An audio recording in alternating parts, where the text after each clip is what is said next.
Hello, hello. Welcome. Happy Tuesday, everyone. Thank you for joining us. I'm like still going. What's going? Okay. Which one is going? Welcome. I've got BAT5Y joining me on the stream tonight. Hello. Okay, is your mic on? Yeah, Okay. I think so. Okay, perfect. Testing. Hello. Yep. So I'll just start off kind of with a little bio, and then we'll jump into some questions. Okay. Okay, so BAT5Y is a London, Ontario-based DJ, deeply rooted in the local underground scene. He started with NEC Productions, promoting events before stepping behind the decks, later working with multiple promo crews across the city. He's played clubs, universities, fraternities, a Quebec festival. That's pretty cool. Yeah. And he's taken on opening, direct support, and closing slots.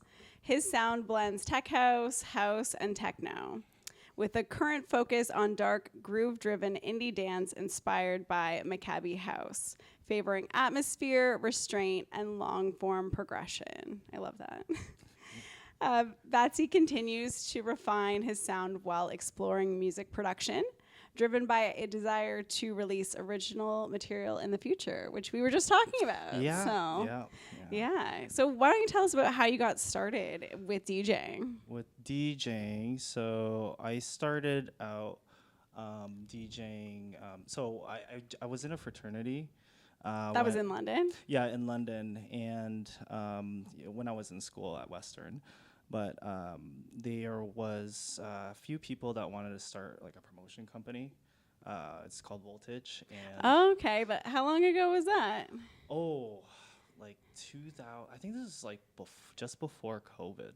Okay, Yeah, so a little while ago. A little while ago, and they needed a DJ, so I decided, I'll take that opportunity. Because had you been DJing? Like, had you been learning, or were you like, I'm just gonna learn so that I can play? Yeah. So before, like, I was just learning. Yeah. I bought a deck, and I think I was using Serato at the time. What deck did you buy? What was your first first deck? Like the Pioneer SX3. And it's the one with like the laptop. You have to have the laptop on there. Yeah. But yeah, so I had like the deck. I just wanted to practice. I didn't think I was that great at the time, but I guess like taking on that opportunity, you kind of are forced to learn because like you have to play the gig, right? Yeah, so, I think that's a great idea. Yeah, so the first event was actually it was at like Barking Frog.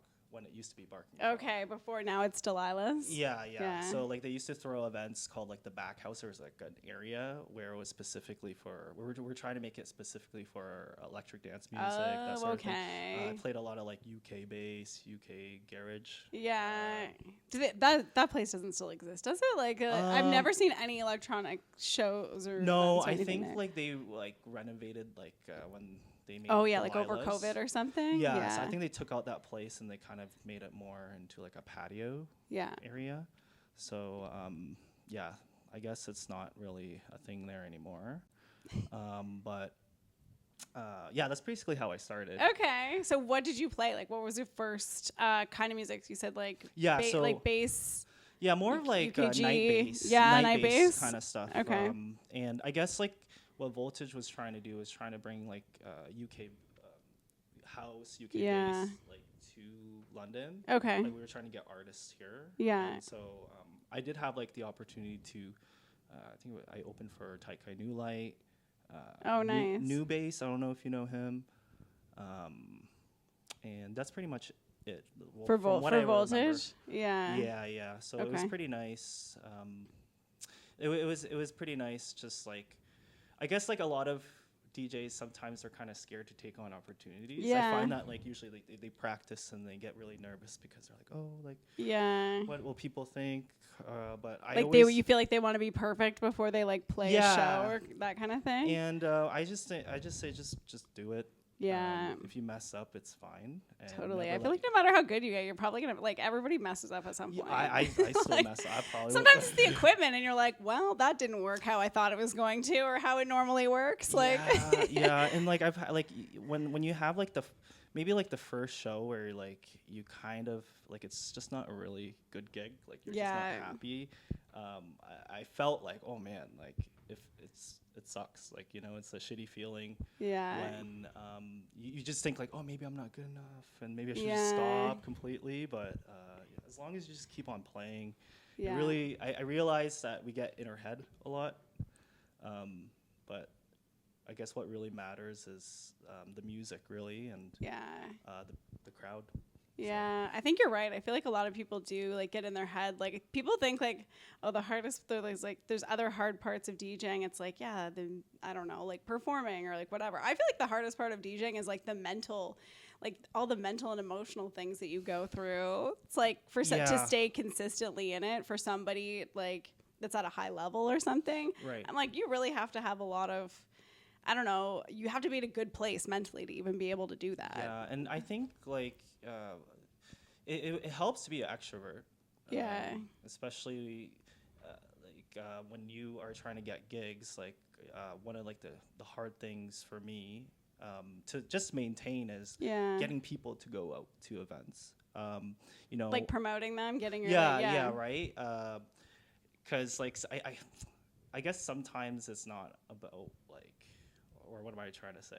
I'm trying to say that like I find that sometimes like in the industry, sometimes it's like a numbers game. Oh yeah, in a way, for sure. Like in terms of promotion, it's like, oh, this DJ can bring like 50 people, so they're you know. So I faced a lot of that like like when I was starting out too, but it was a lot easier just because I was in school, right? So like you can meet. And you were a part of a fraternity, right? Yeah. So you just meet a bunch sense. of people. It's a lot easier. Now it's more different.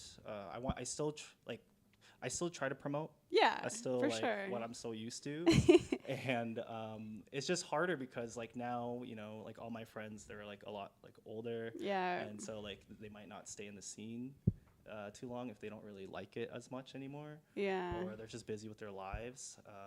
But I still try to, you know, go out and see if there's anybody who wants to kind of check out or experience something new. Yeah. And then if they like it, they like it. If they want to stay, they stay. Do you ever bring anyone from your work? Do you try to bring people from work? Interesting thing.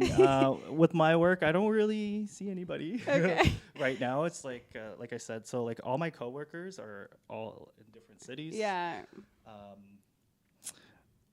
Yeah, so they're all in different cities, and I can't really. Yeah, you can't bring them out, I guess. No, it'd be too hard. Like, visit London. Come see me open for X DJ. Yeah. And I don't know. Sometimes, like, I would do that. I would probably do that. I think you have to find the right person. Yeah, for sure, with the right person. That's funny. So, did you play any instruments or anything growing up? Did you have, like, any musical inspirations, like, growing up? Where that, like... A lot, actually, in high school. So, I did... a vocals class all 4 years. Oh, so you sing? Yes, I did, and used to sing in choirs. But amazing. It taught me a lot of like theory. Yeah. So what were you, a tenor? Yes, I was a tenor actually. Okay. But so like what they teach, the reason why they teach you piano is because it's a lot easier to learn like theory. Yeah. Because it gives you like kind of like a visual like representation. Yeah, absolutely. Understanding theory, like behind, especially like you have to read music to even sing. Like I still think music production is still like, even if I know music theory, I find that music production is really difficult because I'm not familiar with like, I guess, just making music. It's completely different. Like you don't even need to know music theory to be able to make electronic music is what I've learned. It's like everything I learned is just like, that's nice to know, but like you don't need it, you know? Right. It's helpful. It could be helpful depending on what you're doing. Yeah. But like you don't need it. And then in terms of instruments, like I played the flute one year, but I probably forgot how to play the flute. That's funny. Awesome. That was in high school? Yes, that was in high school. Yeah. I did musical theater for 3 years. So that was a lot of like singing, acting, and dancing. Yeah. What were you in? Like what production? So I was in Beauty and the Beast. I played like LeFou. Awesome. I was also in Annie. I don't know if you know the character Bert Healy. He was like some radio. I had a solo. Okay, that's amazing. Really nice. A solo is like a big deal in the music theater. I haven't done that much singing lately, but it's helpful for production though. Right? Yeah. Like it kind of, I can kind of skip like the theory part. which I find some people kind of skip over. But like I kind of general understanding. It's not like I remember everything. No, but even to do vocals on your tracks, like in the future, if you wanted to do any vocals or anything. Yeah, that might be something I might explore. I do have a microphone. It's just like I think I need to stay more consistent. Like just kind of finding the time and just like producing music. I think I'm just trying to work on my schedule as well.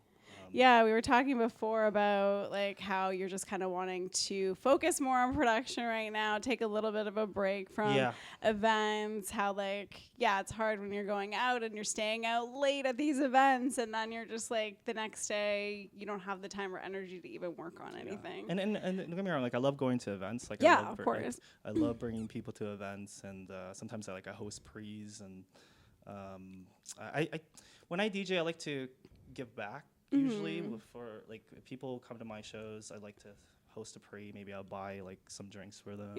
Or at least buy them a drink at the bar. You know. I find that it kind of helps. Maybe that's another tip for DJ tip. Buy your friends drinks. Buy your friends drinks. You know.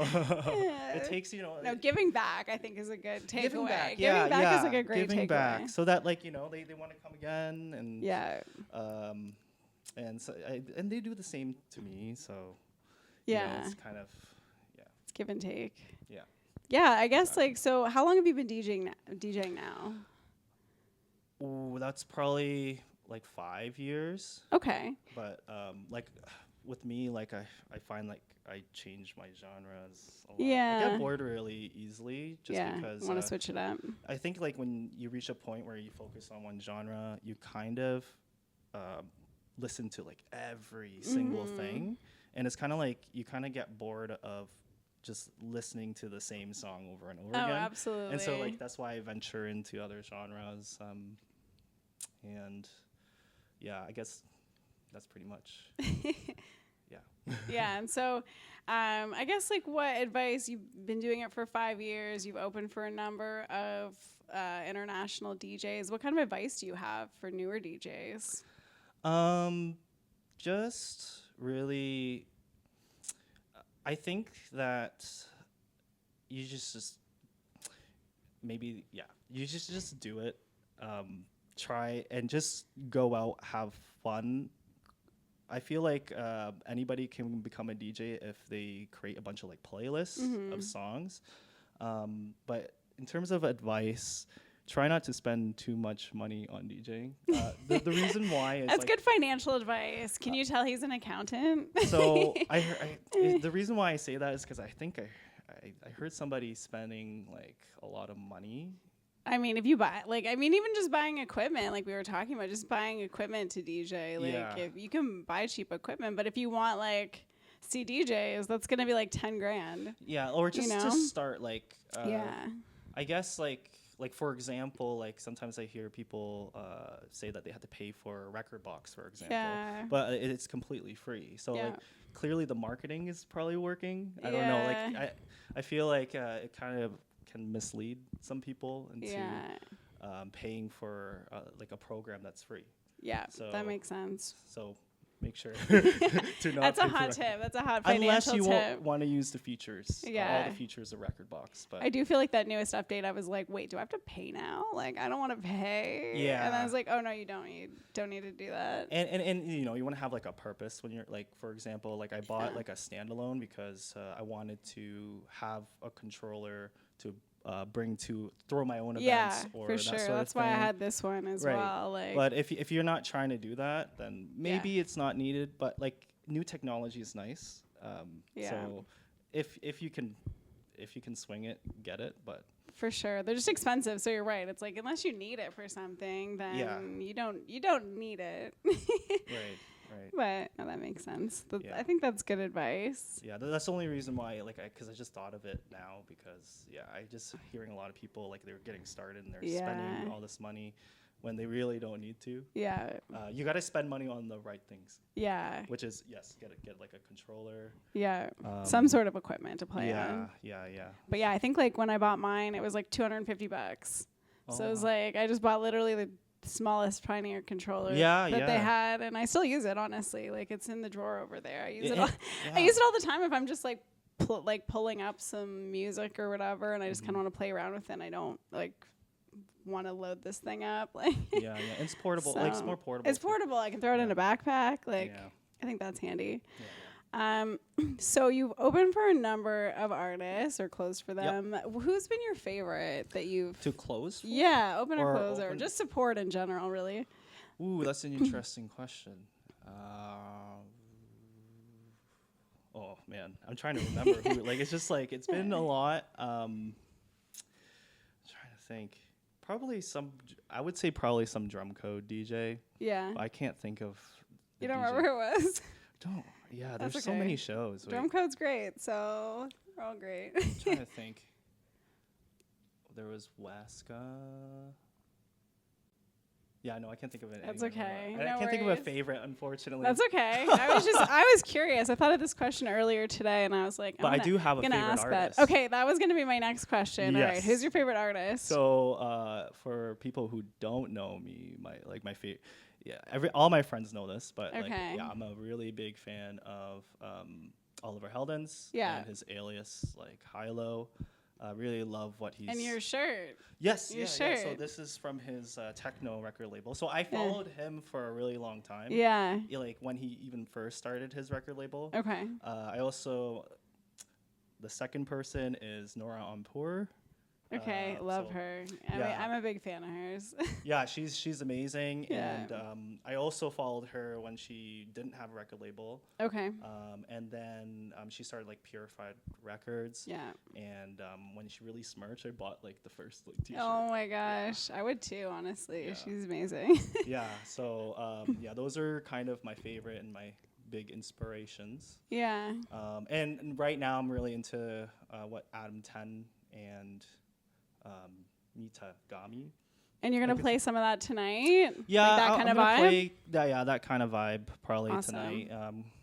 Definitely not what I normally play, but I would love to try it out. And I guess this is a perfect opportunity. So whoever's watching, it's going to be fun.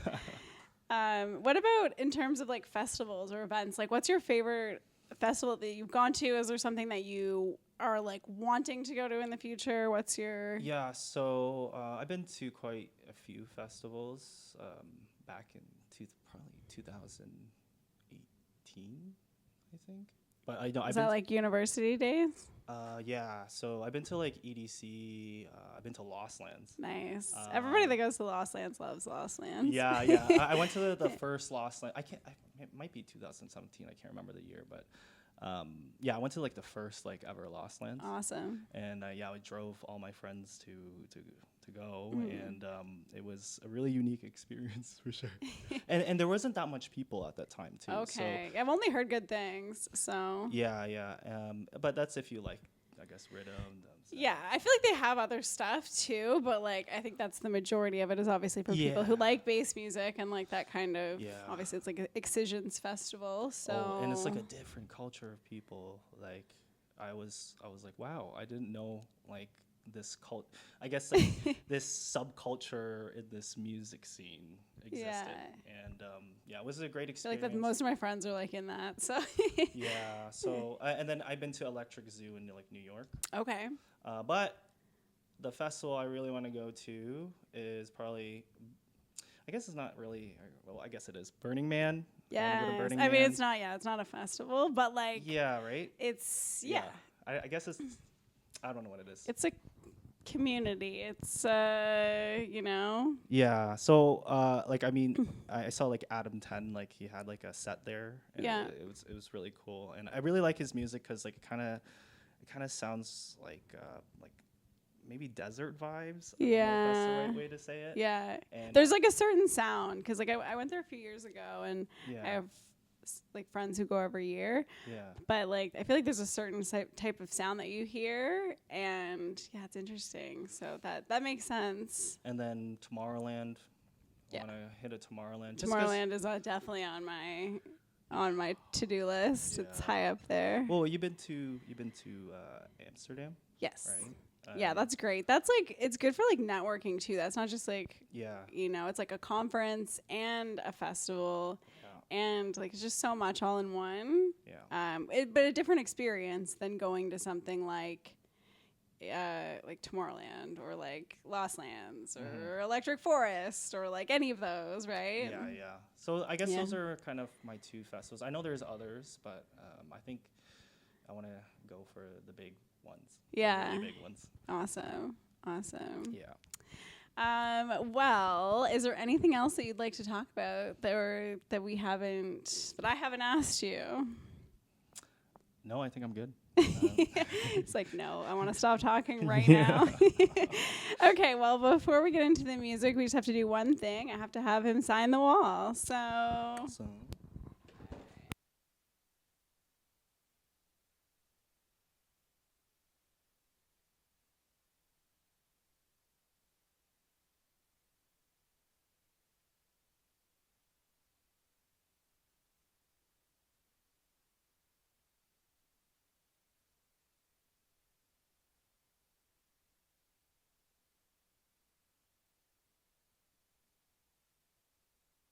Uh-oh, not there. No, just kidding. Okay, we'll be right back with some music.